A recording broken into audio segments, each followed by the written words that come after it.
একজন মুখের সামনে এসে বলেন যে আমার পকেটে বিড়ি আছে, আমি শিক্ষিত মানুষ।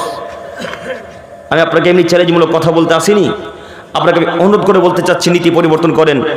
শিক্ষিত তখনই হওয়া যায় যখন আল্লাহ এবং তার রাসূলের কথাকে মান্যতা দেওয়া যায়। যখন আল্লাহ এবং তার রাসূলের কথাকে গ্রহণ করে নাই তখন মূলত মানুষ শিক্ষিত হয়। কাজে আপনাকে অনুরোধ করে বলতে চাচ্ছি নীতি পরিবর্তন করেন, আপনার মান মর্যাদা আল্লাহ তাআলা উঁচু করে দিবে।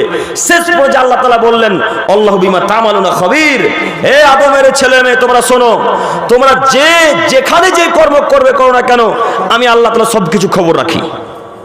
তোমরা যেখানে করবে করো, যেখানে যে কর্ম করবে করো না কেন, আমি আল্লাহ তাআলা সবকিছু খবর রাখি। জরুরি এখানে একটি কথা বলে আমি যুবকদের দিকে যেতে চাইছি, তার আগে মুরব্বীদের জন্য কয়েকটি কথা।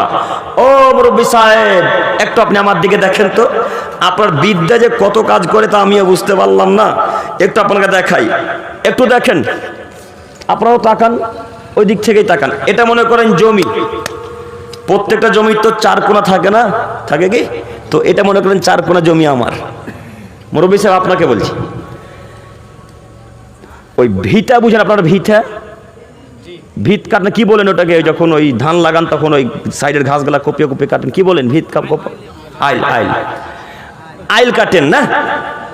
তো আইল যখন কাটতে শুরু করলেন তখন ছিল এত চওড়া আইলটা ছিল, হ্যাঁ আগে ছিল আইলটা এরকম চওড়া, একটা গরুর গাড়ি যেত। তো ওই আলটা আপনি কাটতে কাটতে কাটতে কাটতে কাটতে কাটতে কাটতে এসে এখন এই পর্যায়ে রেখেছেন। এখন একটা মানুষ ভালোভাবে যাতায়াত করতে পারে না। তো আল আপনি কাটতে শুরু করছেন, এদিকে দেখছেন, ওইদিকে দেখছেন, সামনে দেখছেন, পিছনে দেখছেন, কেউ নেই। এখন কেউ না, এখন যতটা জমি বাড়াতে পারে বাড়িয়ে নেই, তাই না? এক কাঠা জমি ছিল, 10 বছর পর মেপে দেখা যাচ্ছে এখন এক কাঠাটা 3 কাঠা হয়ে গেছে। আচ্ছা বলেন তো মুরব্বী সাহেব, আপনাকে আমি দেখিনি, এই বালুয়াঘাটের মানুষ কেউ আপনাকে আল কাটতে দেখেনি, দেখেছে কে? আল্লাহ। এই বাক্যটুকু মনে রাখেন। একটা হাদিস বলি তাহলে আপনার ব্রেন খুলবে। যায়েদ ইবনে খালিদ রাদিয়াল্লাহু তাআলা আনহু বলেন, রাসূল সাল্লাল্লাহু আলাইহি সাল্লাম বলেছেন, মান আখাযা সিবরান মিনাল আরজি জুলমান ফাইনাহু তাওয়াক্কু ইয়াউমাল কিয়ামাতি মিন সাবি আরাদিন।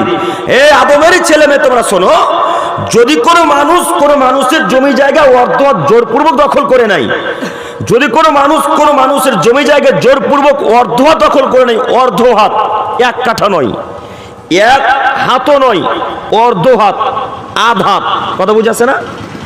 কেউ যদি আধ হাত জমি জোরপূর্বক দখল করে নেয়, কিয়ামতের মাঠে আল্লাহ সুবহানাহু ওয়া তাআলা 7 তবক জমিনের মাটি তার ঘাড়ের উপরে চাপিয়ে দিয়ে আল্লাহ তাআলা বলবেন হাত্তা ইউকজা বাইনান নাস, আপনি এখন চলতে থাকুন ইলা ইয়াউমিল কিয়ামা, মানুষের